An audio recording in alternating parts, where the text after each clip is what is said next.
låter som intro som... Oss her, og så er egentlig kameraet der, og ikke bakgrunnen her.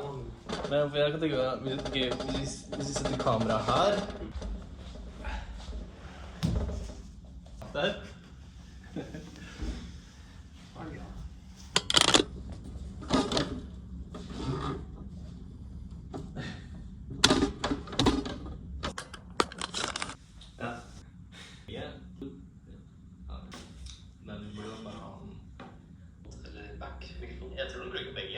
Hello everybody and welcome to today's episode of System 2 Development, episode 7. We have a great one for you today, as always. My name is Terje. My name is Elias. And stay tuned. Alright, well, let's just jump right into it then. We have some topics today as well. And we're going to start with number 1. The story in Minecraft. This is a little topic about story again. Always a favorite between us. And why don't you start, Elias? Well, I think initially he didn't really have a story in mind.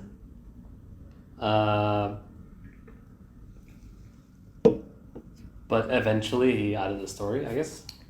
Technically. What do you mean he added a story? Like a quest and there's a main quest or something. But that's not really what people care about. But that's not a story, is it? Isn't there like a dragon at the end or something? Oh yeah, the dragon. Right? No one cares about this. But I mean, nobody tells you, oh my god, there's a dragon. You have to be a hero and go and kill it or whatever. Yeah, maybe I haven't played a. Maybe it's just like do this, fetch this, do this, and then again do this. I think what I wanted to talk about when I wrote this topic down was just stories in sandbox games in general, not necessarily Minecraft, but I think Minecraft is a good example. It's like what most people have a reference to, and I'm not talking about. So the interesting thing is that the more freedom you have, the more likely I think that you'll end up with a human story. A human story? Yes. Like what? The art. Yeah. I don't know how to... Why don't you explain for the audience at home what a human story is? I was going to say stereotypical, but it's not stereotypical. It's like... You're talking about the hero's journey? Yeah, some kind of version of that, I think. Yeah, the mono myth. Yeah. Like you're born into the world and trying to figure out what to do, and then you figure out something you're good at, and you become good at it, and you start to progress.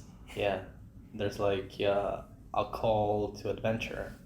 You have some unique capabilities that only you have, and then there's a call to adventure. Somebody needs your capabilities, and then you have to choose like a path, and you have to walk, or you can also reject the call, of course.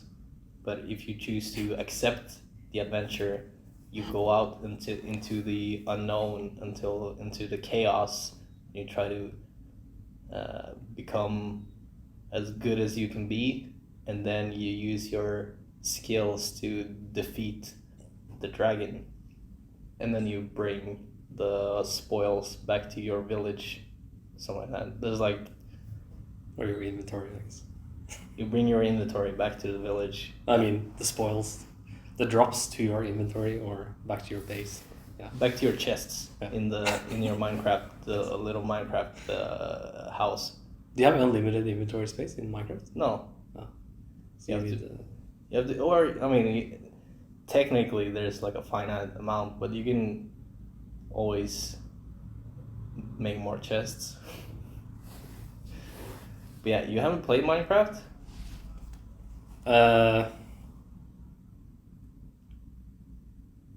Like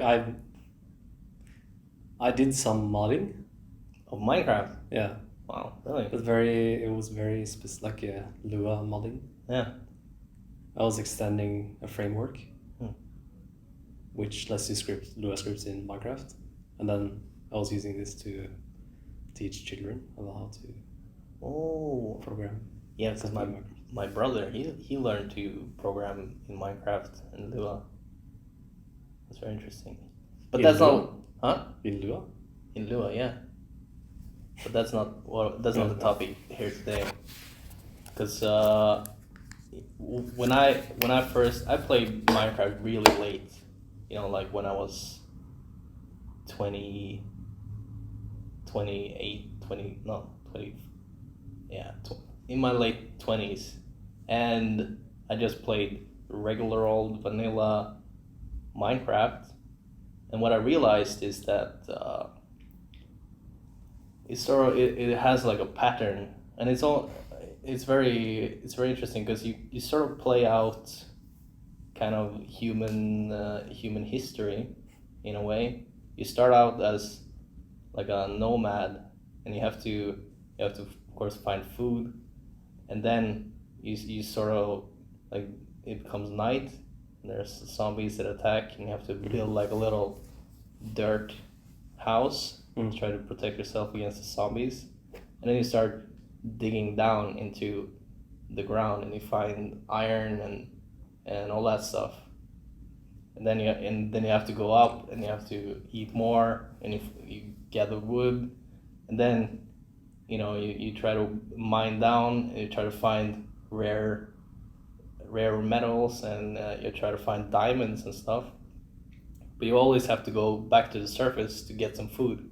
And in the end you kill everything, so there's no more food in the area, and then you have to go somewhere else to like find some food.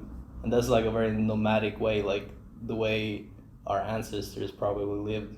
It's like moving from place to place and just like abolishing everything.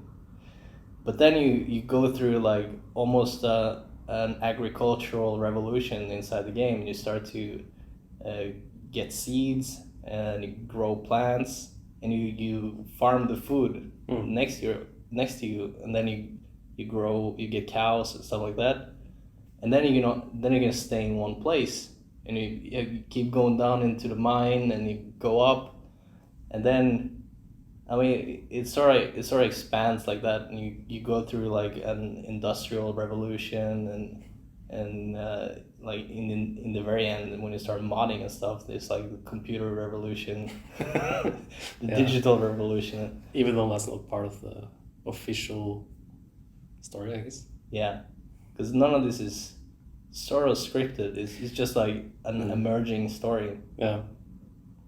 Well, when you like, I haven't played Minecraft, but I played Terraria and Starbound, which are similar, I think.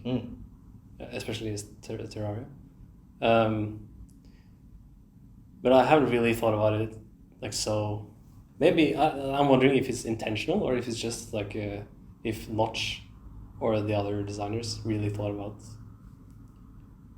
to make a game like this, or if they just like, oh, it would be cool if you could dig down, it would be cool if you could do this, and just like all these systems working together. And then I think they were just making it cool. Yeah, I know if I made Minecraft, I would probably do something similar, but I don't think I would think about like I want to make these systems to have an emerging story like you told.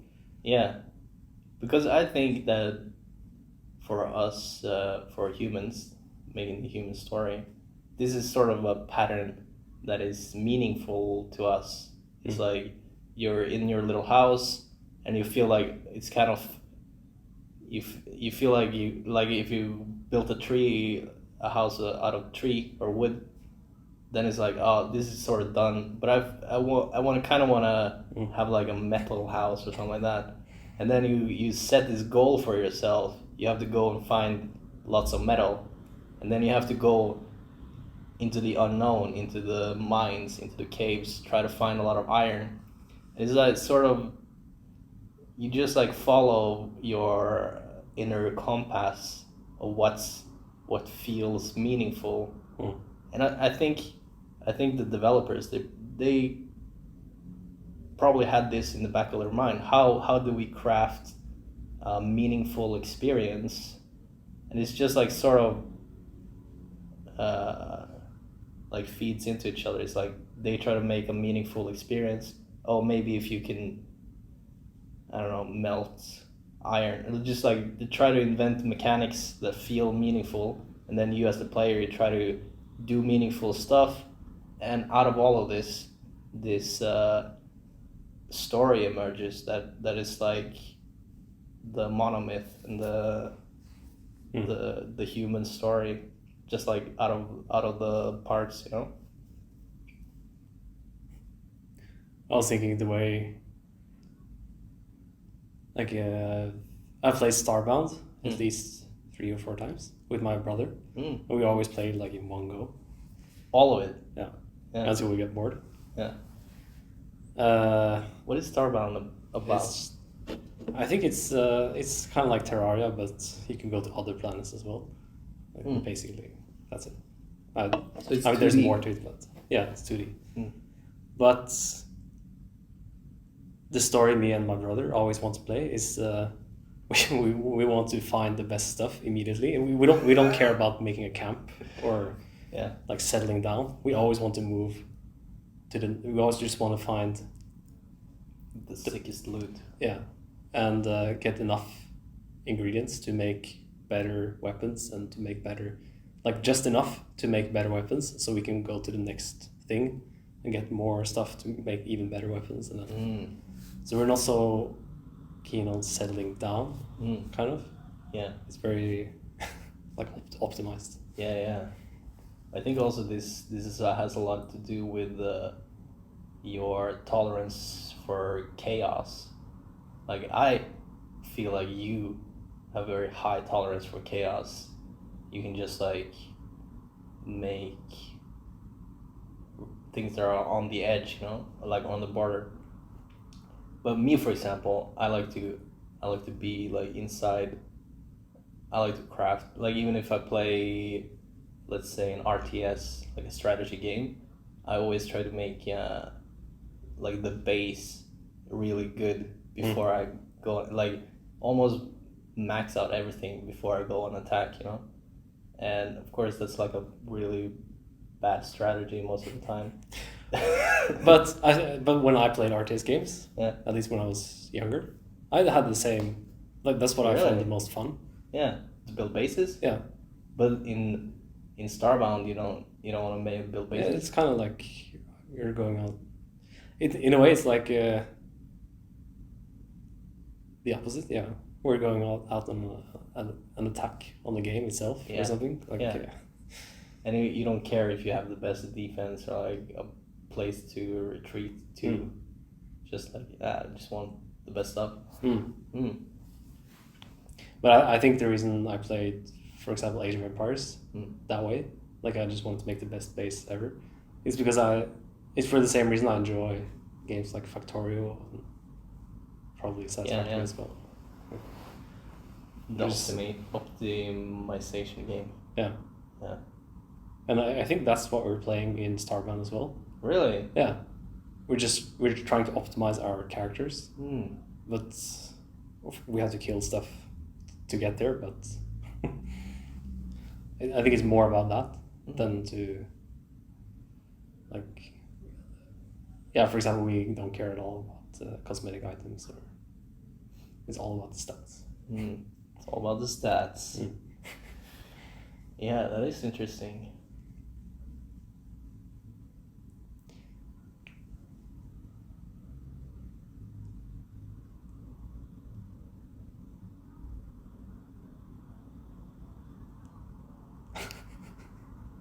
Yeah, so the story in Minecraft, I don't know if we have any conclusion to that. But there seems like there is an emergent story, and probably just like a story that emerges in everything, even in our natural lives. This you sort of find some goal that just pops into your mind that feels meaningful, and you set out into the unknown and try to accomplish that goal, and then you're either successful or you fail, and you are rewarded or punished, then you can try again, and like an eternal loop. And that's like what I feel like a good sandbox game is, what they accomplish, that like they facilitate this story. But what I think was also interesting is, for example, mods and people who only play like the modding game, where it's just like an endless setup of you're trying to find you're trying to build a perfect game with mods, and that's kind of the game. But playing it is not necessarily that interesting. At least I find when I play Garry's Mod, that was kind of my thing in Garry's Mod. I never really played Garry's Mod. It was only about building stuff to make the perfect environment for maybe mostly other players, but I just always found that fascinating to configure the game and set it up. I remember also doing the same with the emulators as well. I didn't play that many games on the emulator, but I always enjoy just getting the best plugins and tweaking the emulator to be as fast as possible on at least older hardware. Yeah, I think that's interesting as well. Like, you don't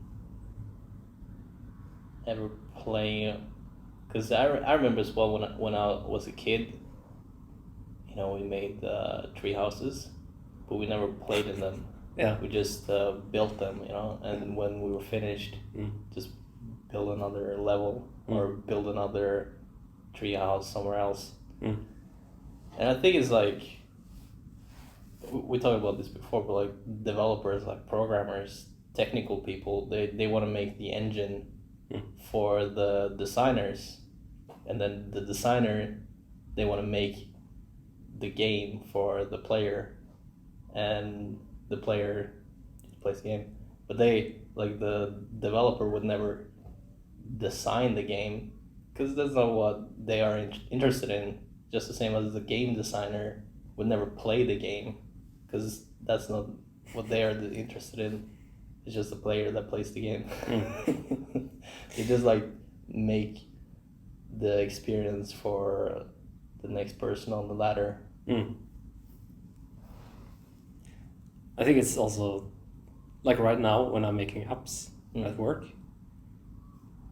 I mean, to some extent I care about the end product, but the most fun part is just to set it all up and to make the perfect system, or the perfect system. Yeah, well, as long as it's we have time. Yeah, so that in theory you could make like the engine for making anything you want inside the app, or like making any app you would like inside the system, and everything just works. Yeah.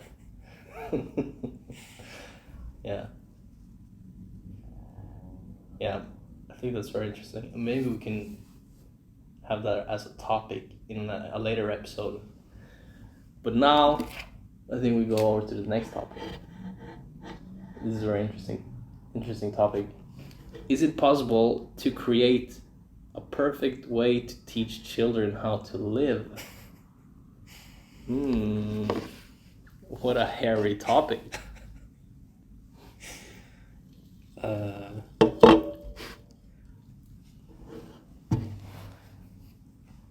Like we talked about this the other day, but I kind of feel like.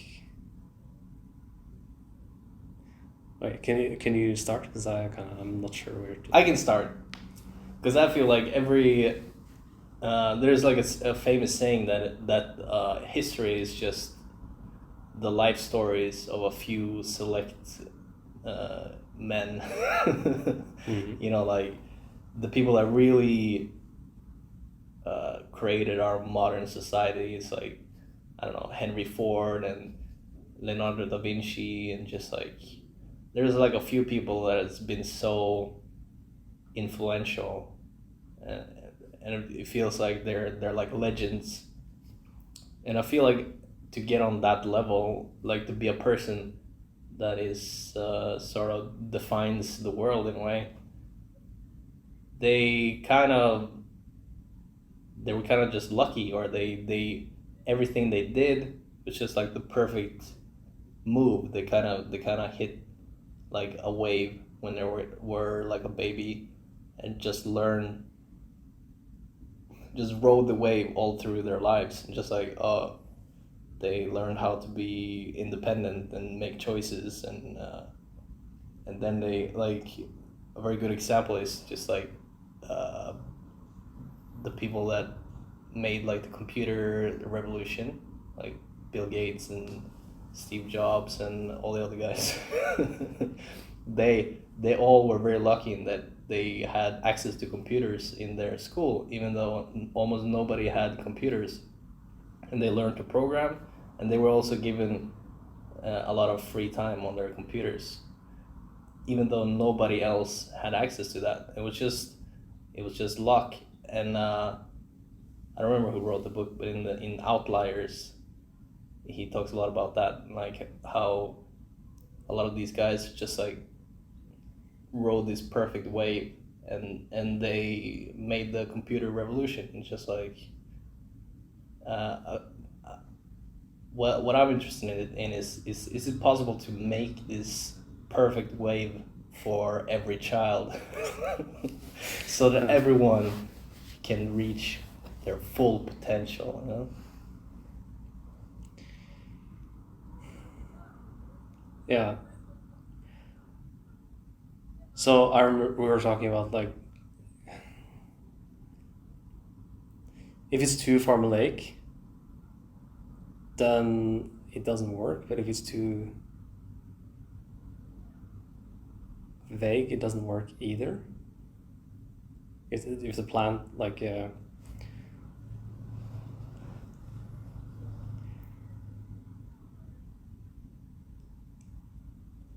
on the other on like on one end you can tell the child to do whatever they feel like. Yeah. You could just be like, hey, do whatever you want. Yeah. Basically. Yeah. And the child makes all the choices by himself. Mm. And on the other end, like, you have to do this. Mm. And for example, yeah, so if you have a family business, you expect the child to run the business. Right. And then that's like it's not like on the level of like I don't know, Bill Gates or Steve Jobs, but yeah, but it's like a safe. Because another example is Mozart. Because he was like a child prodigy, and he had a very strict father who was a music teacher, and of course that was very beneficial for Mozart, and he became one of the world's greatest musicians just because his father basically forced him to learn music. Mm-hmm. And also at the same time, he wanted to play music probably. So I mean, I think that's like a good example. But then it's like because his father was a musician. Mm. And he wanted Mozart to be a musician, but maybe Mozart could be something else, like a scientist, or I don't know. He could definitely probably been something, or could he? I don't know. But he was only fed this path to become a musician. Yeah, but I mean, Mozart is not the only child that has been fed this path. I think a lot of parents try to force their children into learning music. Mm. And there's so few that are really successful at it. But I think, in Mozart's case, his aspiration and the forcing sort of aligned. He both had the proclivity to be a musician, and he was forced to be a musician. Mm. Again, Just luck. It's also interesting that in, like, for example, in Asia, it's very normal to Force your children. Yeah, to play an instrument. Yeah. But I heard so many stories about it tends to backfire. Yeah, that's exactly it. I think when you force children to do stuff, it usually backfires. But so I wonder if you force them from the beginning, is it less likely to backfire than if you kind of introduce it later? That's a good question. But I sort of had this. And should we backfire? Or should we force children to do something specific? Well, I think to really accomplish something great. So who, like the parent or the child? The child. Yeah. Or society, whatever. You have to force children to do stuff, but it has to be in compliance with what their unique particular skills are and what they want to do, basically. So if you could analyze a child's brain, find out what they want to do, and then push them in that direction, I think that's what I'm talking about here. Like, if you were to design the perfect way to teach children how to live or how to be great, then that's the sort of approach you would have to do. So the question is, how can you analyze what people want? And that might be difficult. Yeah. I mean, there's always... I feel like I heard this many times, like, people thought they want to be one thing, but then didn't work out. They try something else, and didn't work out, and something else, and that was really what they wanted to do. And also,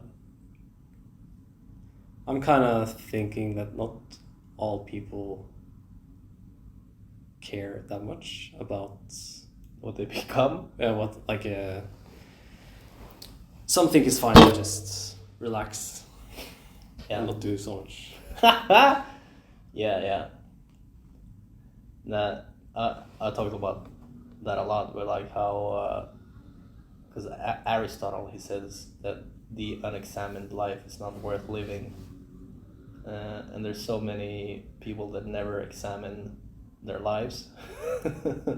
But I mean, Aristotle, he was just a guy that thought he was really smart, you know? And of course he would think that, oh, it's only the examined life that is worth living. Just look at me, I'm so smart, I'm examining my life all day, and that's the best thing. But, you know, probably, I mean, regular people that have regular jobs are probably happy, at least. Yeah, I remember I was talking to this one guy who's, I think he was around 40 years old. Yeah. And he's only been working in supermarkets, and he really enjoys working in supermarkets. Just being a cashier and talking to the customers every now and then. That's really what he wanted to do. But the question is also, is his life worth living? I think he would say it's worth living. That's it. Like, from what perspective do you judge a life worth living? Because from his perspective, he enjoys himself. He has all his pleasures, and he has a nice life. But I don't know. I think, well, so this kind of topic kind of like it makes it sound like either you're a prodigy or you're a loser. It's like, yeah, it's not really.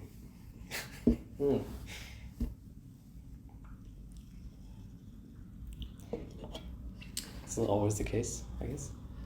Hey, this 40-year-old guy, does he have kids? I don't think so. You don't think so? No. just a single guy working at supermarkets? I think he was single. Yeah. That is interesting.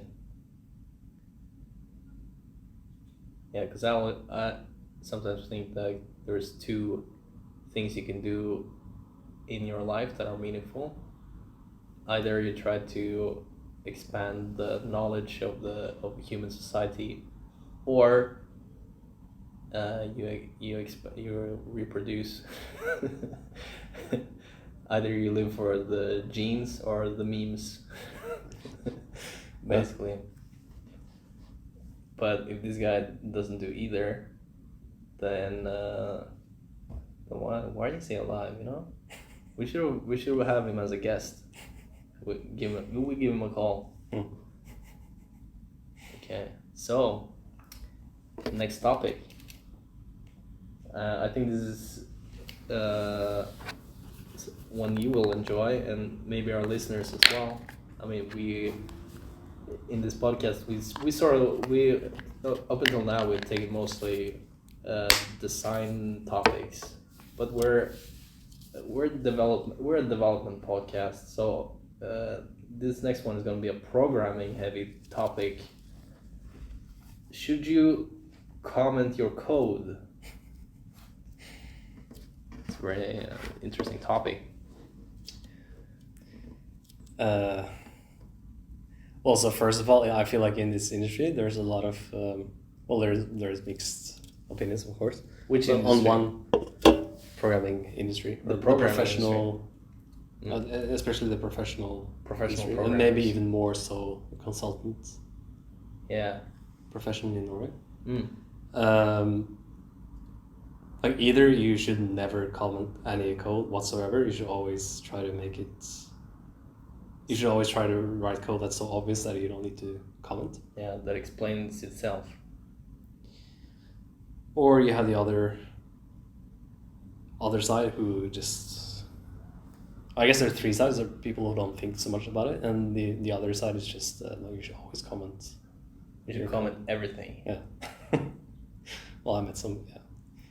Yeah, you met some people like that. Yeah. Mm-hmm. But, well, to me, it's interesting that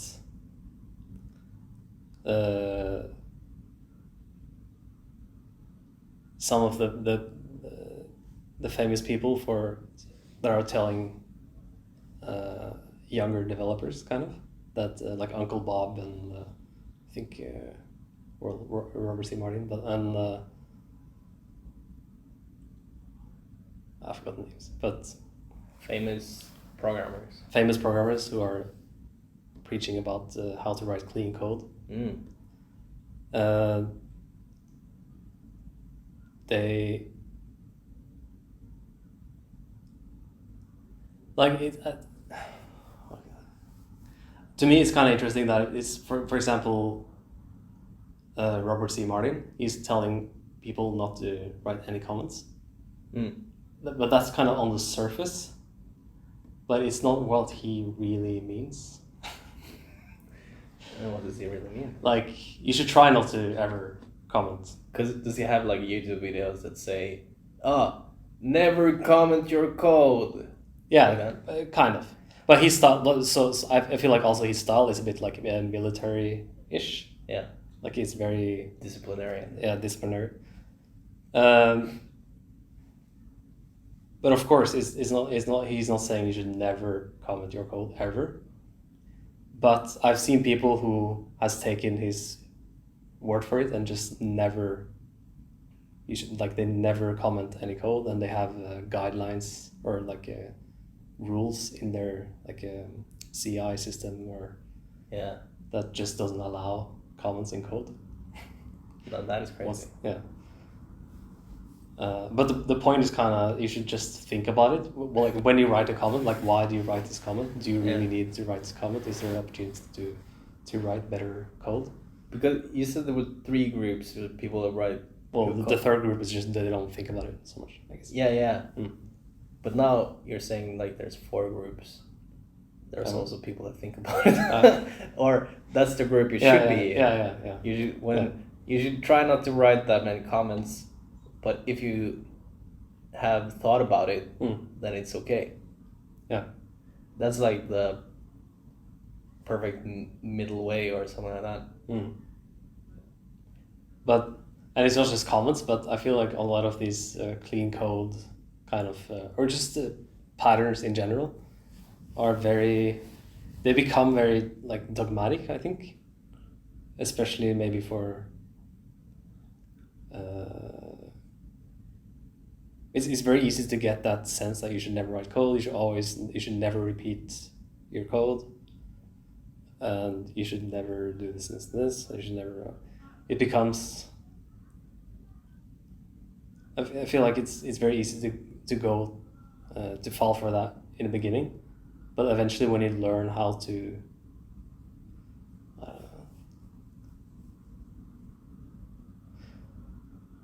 feel like we talked about this. What was it?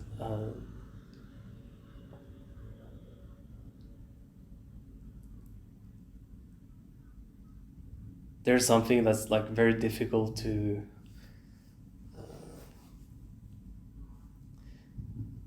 I feel like we were talking about a pattern once. Do you remember like a specific programming pattern? Entity component or view the MV. No, I don't think it's. Well, it's basically like you. It's very difficult to understand.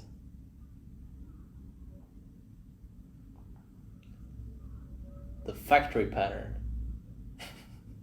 I don't think it was that. Well, basically, it's kind of like you're using patterns without knowing why you're using them. Yeah. MVC? No, I don't think it's. Yeah. And it's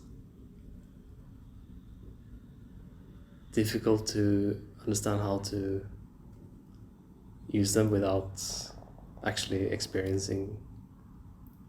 Yeah. What it's like to. Singletons. Yeah. Yeah? Yeah, I think, that was it.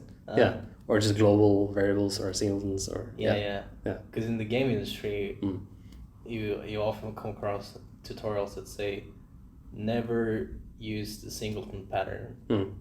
But as a beginner, that's another thing, because a lot of these patterns are very useful, especially in the start. Like if you're making a very small game, for example, then the singleton pattern is genius. It solves so many problems. But of course, when you try to like expand it about beyond a certain point, then you get a lot of spaghetti, you know. And that's what everybody's saying, that you gotta be careful, because the singleton pattern probably it's not gonna work, you know, down the line. But now, as a beginner, then you know it's fine. And maybe even as a senior, it's gonna be fine if you know what you're doing, you know. But you have to think about it. Yeah. And it's just very difficult to realize why you should never use a singleton pattern. Or we could just generalize to globals in your code. Until you've really experienced using them a lot. And then like having a hard time figuring out how your code works. Yeah, because I know I had this problem, because I saw all these tutorials that told me, hey, be careful with singleton patterns, or even never use singleton patterns. And I always had to think, like, what exactly is it that I'm supposed to be careful with? What is it that I'm gonna look out for using the singleton pattern? And I had no idea, you know. Just like some vague, abstract warning. And I think for those things, you just have to experience it yourself. It's just like, oh, that's why all these people have been telling me not to use it. It's because this thing. Yeah, I feel like there's so many things like that in programming that it's very difficult to convey or to explain without really, like, you can explain it and you can feel like I can explain something to you, for example, and you can feel like you understand what I'm saying, but it's not until like a few years later or something you really understand it. Where like, oh, that's why I should never use this pattern, or why I should use this pattern instead. Or Yeah, and because I think a lot of these people as well, or like prophets, and I've seen a lot of that in business as well. People that preach certain stuff, but they maybe like they went to business school, and they figure out that something they learn in business school is like bullshit, and then they say, you should never do this. But then it's sort of like you have to go through that, because for that person, they have gotten so far doing that thing that they learned in business school, but then they couldn't get any further, and then they did another thing, and then they're like, this is genius, this is like how to take the next step, but then the people who haven't got up to that level, they probably need to do the thing that from business school. They can't just like skip that step and then do this extreme other thing, or like this innovative other thing that the first guru realized. Yeah, I think a lot about, especially in regards to like user-centered design. I think, first and foremost, you need to learn how to design something good. That's like the first step. And then you listen to user feedback, and you do research, and user you test the user, whatever. That's like step number 2, but I feel like often nowadays, because some people realize that you gotta ask your users, and you gotta do it often and early, and you gotta do it straight away. That's what they sort of learned, but maybe they already knew how to like make good stuff. And then that last little bit is like, that's like their epiphany, and then they preach that to the world, and everybody just like grabs that, and it's they never took step number 1, which is create something great, first. Or learn how to make something great. Yeah, I think it's I was thinking the other day about because I know that some problems, or some, like, okay, for example, when there's a red light in the traffic, yeah, you shouldn't drive. But should you never drive if there's no other cars around? Like, I don't have a driver's license, but you don't have a driver's license. No. But it's like, it's one of those rules that it's easier to follow that rule than to make exceptions every now and then. Yeah, because if the rule said, hey, you have to stop at a red light, but if there's no cars around, you can probably go. Imagine the traffic laws were like that. Yeah. Just like a bunch of if statements. Then it would be very confusing. Yeah. It's much easier to teach the kids that, hey, never drive on a red light. Or touch the hot stove. Never touch the hot stove. But there's no. Never touch stoves. Yeah. Yeah, because that's what they teach kids. Hey, don't touch that. Because it might be hot. Yeah. But I guess there's some. I feel like there's some usefulness to this. What? Like, to have rules like that. Dogmatic why not rules. Yeah. So I guess that's like a counter argument to like never write comments in your code, or I don't know, never use singletons. But I feel like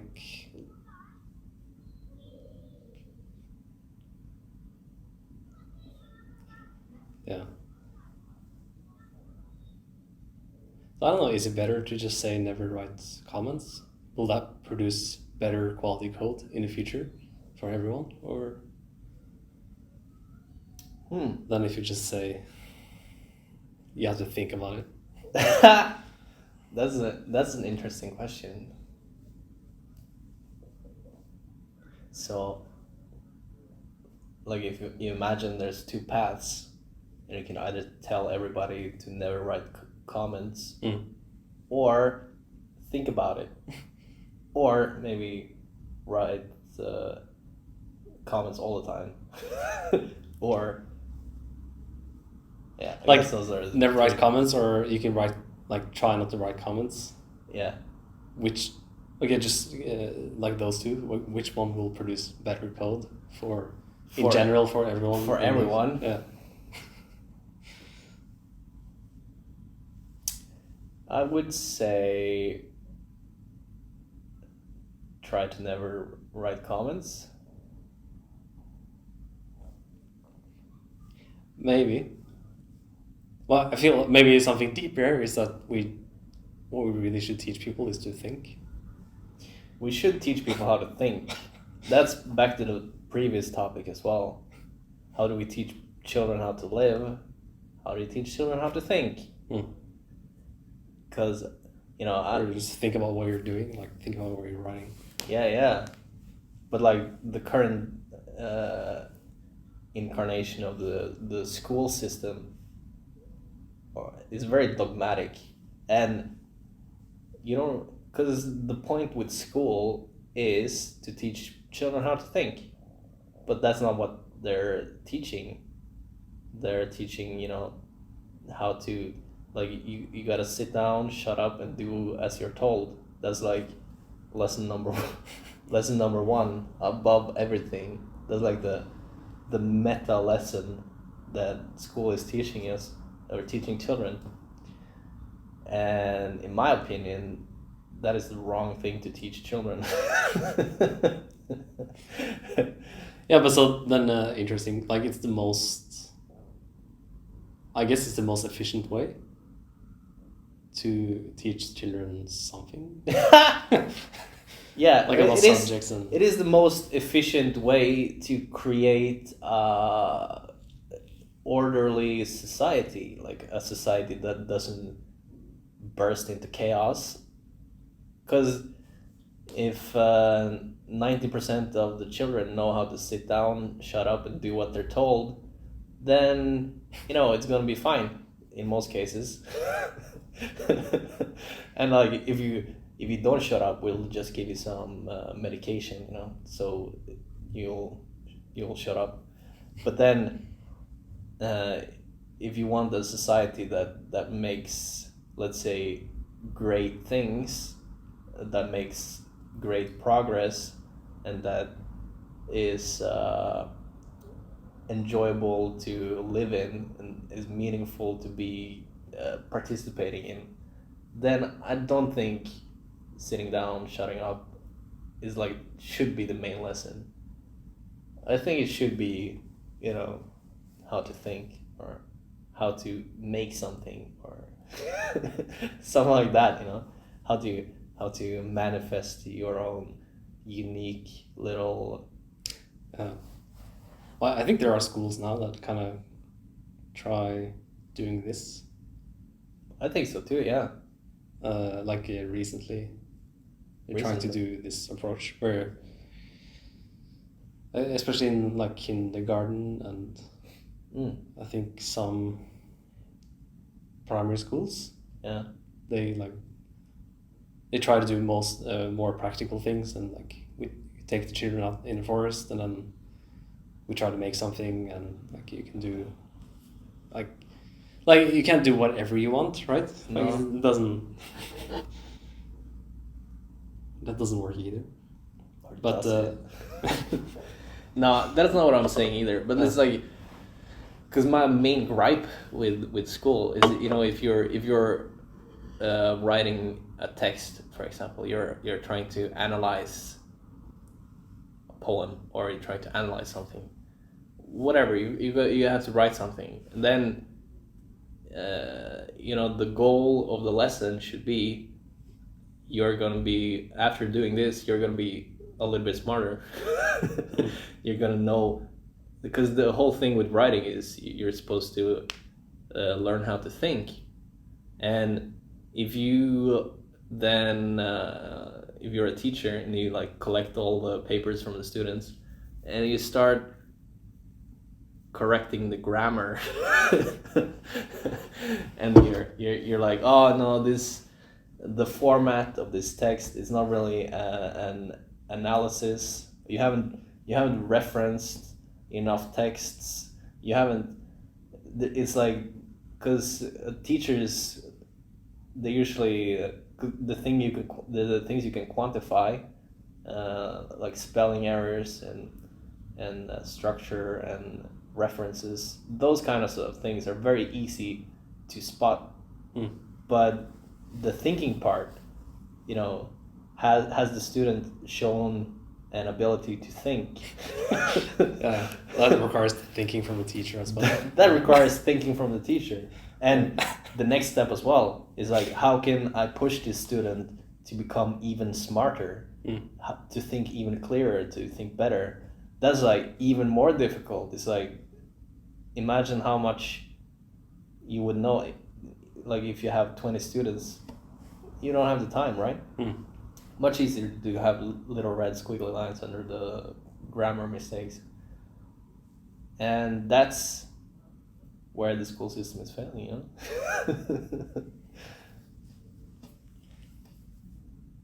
Yeah.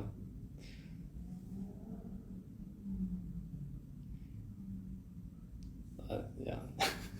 But I feel like I'm more sympathetic towards school today than I was before, because I never paid attention in school. I never did what I was told. I dropped out of college. And high school? Yeah. Or high school. Yeah. No, college? Videregående? I think that's high school. Yeah, so college comes after high school. College is like high school. Okay. Yeah. So. Or university. Yeah. Or university is just university, maybe. Anyways, yeah. I never liked school. School was not for me. Yeah. But as I grew older, I have more sympathy towards. Sympathy how?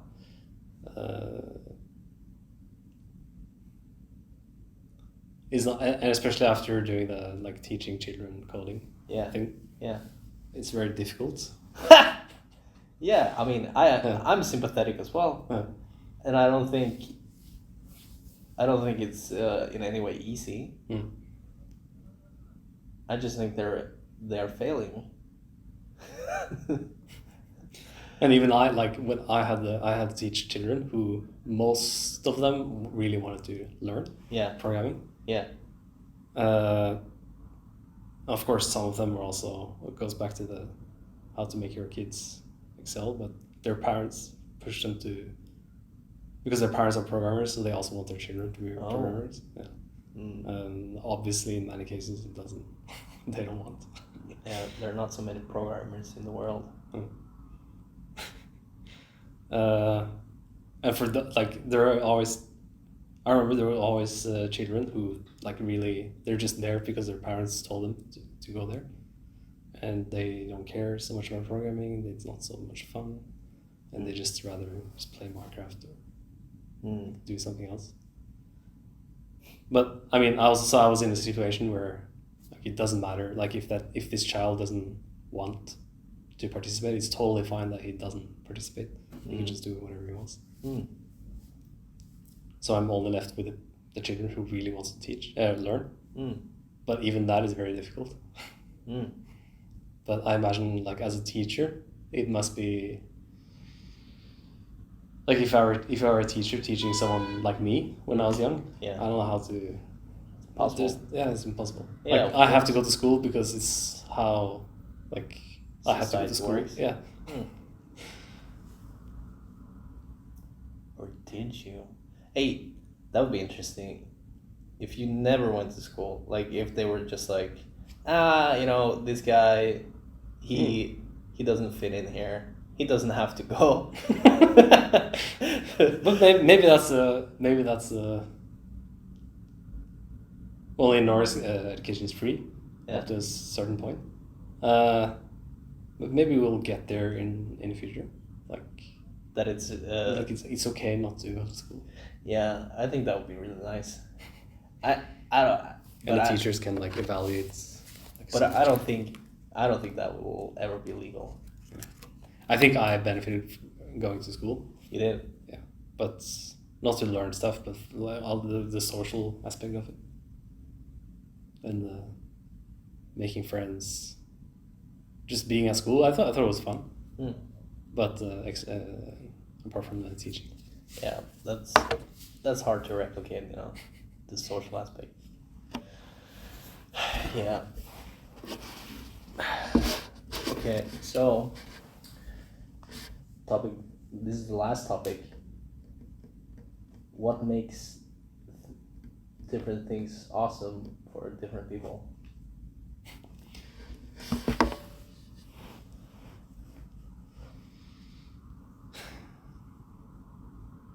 Yeah, because we were talking about this the other day in regarding the new NASA photos of the some James Webb. Yeah. What some galaxies? Yeah. He took some photos of some galaxies. Yeah. And James Webb was up in space and he took some photos. Up. He got out his little camera there, took some photos. And I was like, this is not that great. so to clarify, the first photo that was released, of the deep, like some patch of the sky, a very deep space. Yeah, very deep space. Yeah, and so I thought it was very amazing. Yeah. Or like awesome. Because I knew, also for me, the background story of the telescope and like all of this, and just the technical improvement, and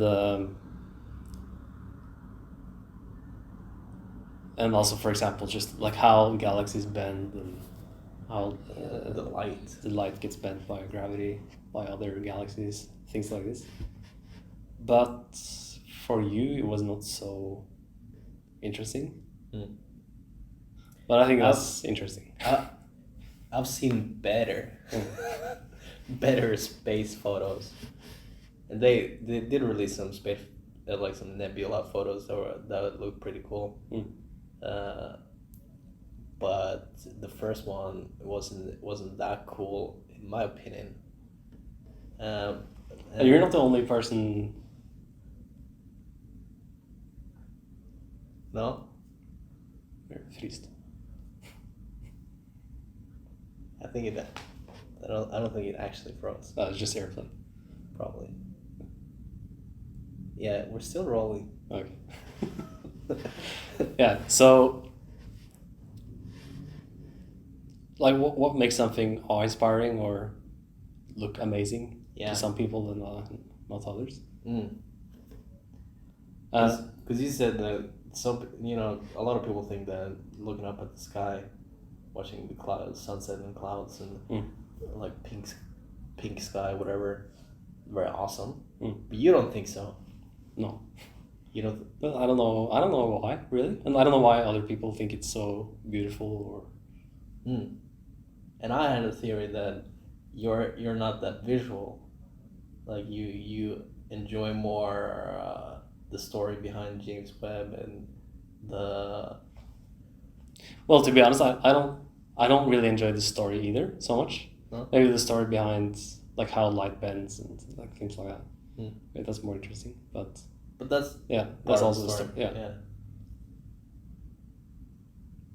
I was thinking the same with the. I guess I'm more musical than visual, and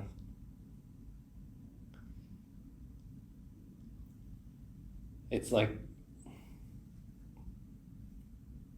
yeah, for example, talking about jazz.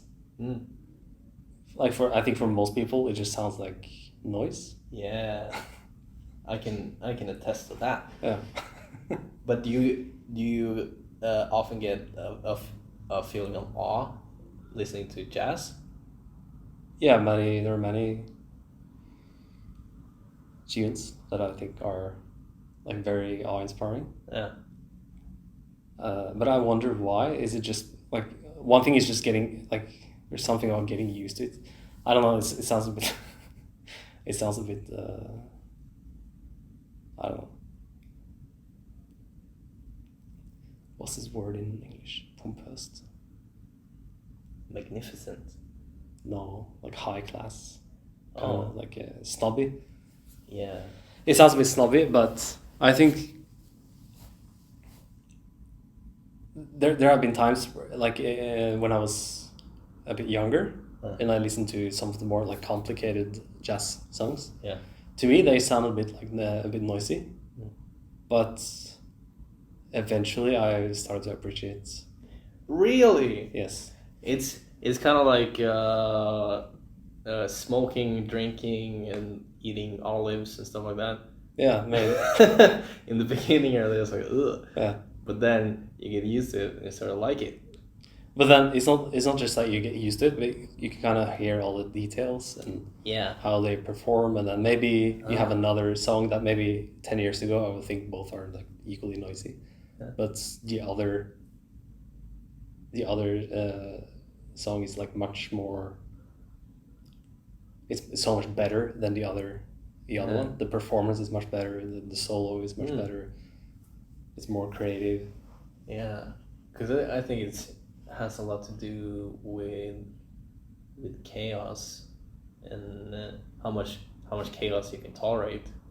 Like if you listen to a very chaotic jazz tune, I mean I don't understand any of it, so I don't really hear it. And then as soon as or when you get used to it, you can sort of listen to it and you can hear what it's about, I guess. I mean, it probably the same with taste as well. If you taste olives, for example, it's just too much taste, and then you can't really you don't really like it. It's too chaotic, and then but when you get used to it, then it's just like. I feel like I had the exact same experience with energy drinks. Yeah? Like in the beginning, I thought every energy drink just tastes the same. Yeah. But now there's like now you're like a connoisseur of energy drinks. Yeah. There's like a different tone to this one. Just to be a bit trashy. Yeah. For a moment. Yeah. Lose a little bit of that snobbishness. Yeah. Yeah, that is interesting. Yeah, because I think that what makes stuff awesome is just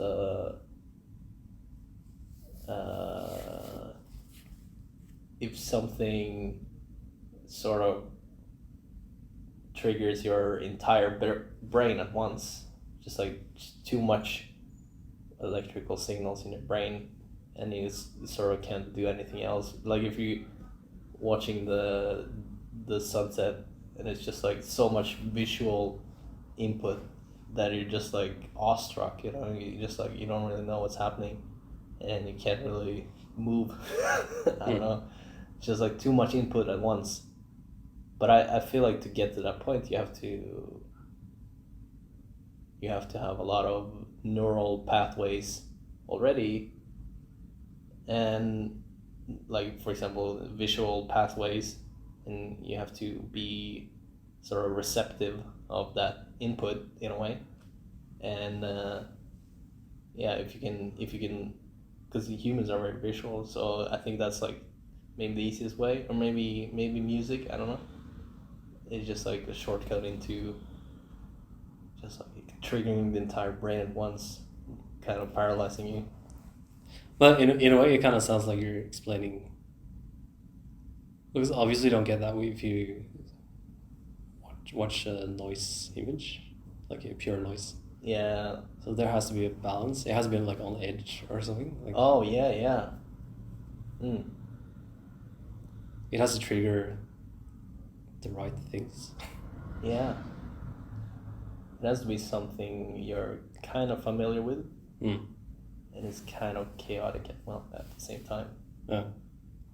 But in a way, isn't that how, like, at least we tend to describe art in general? Yeah, yeah. That's my my definition of art. Yeah, something that's on the edge of chaos and familiarity. Maybe even a little bit outside the border. Yeah. But in a way that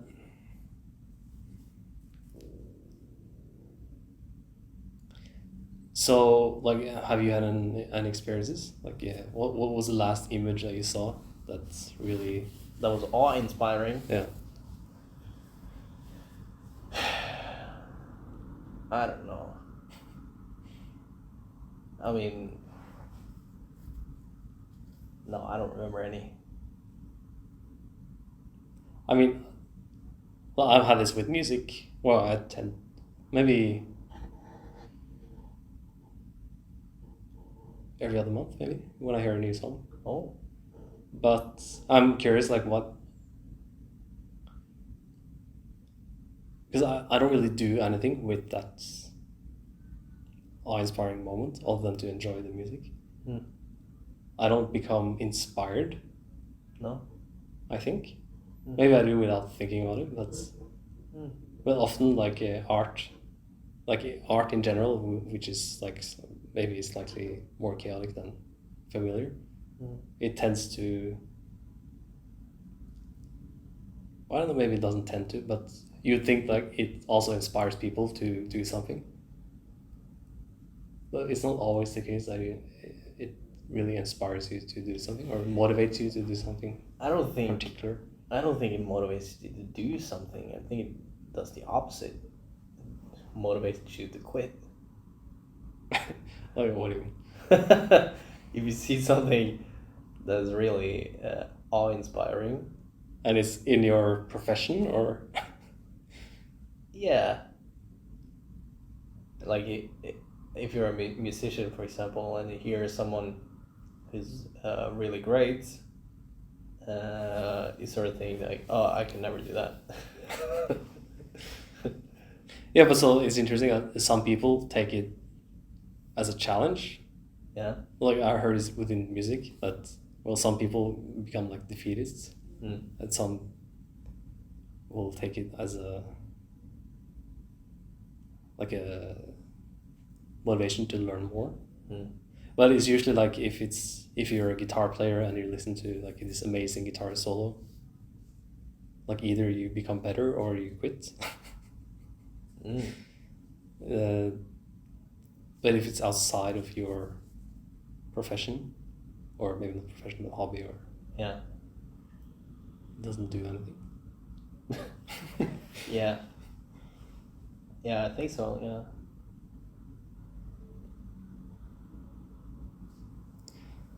Was that the last topic? Yeah, that's it. Okay. It's been a great podcast as always. Thank you for watching us. My name is Terje, and my name is Elias. We'll see you in the next episode. Bye-bye.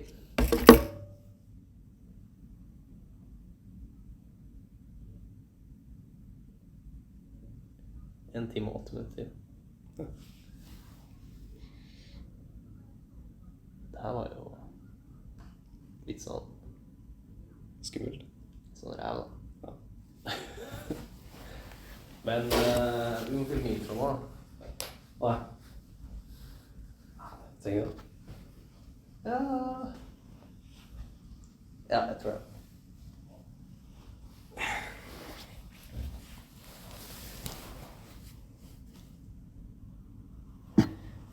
Hello everybody and welcome to today's episode of System 2 Development, episode 7. We have a great one for you today, as always. My name is Terje. My name is Elias. And stay tuned. Jeg synes du skulle gå gjennom det. Altså. Da.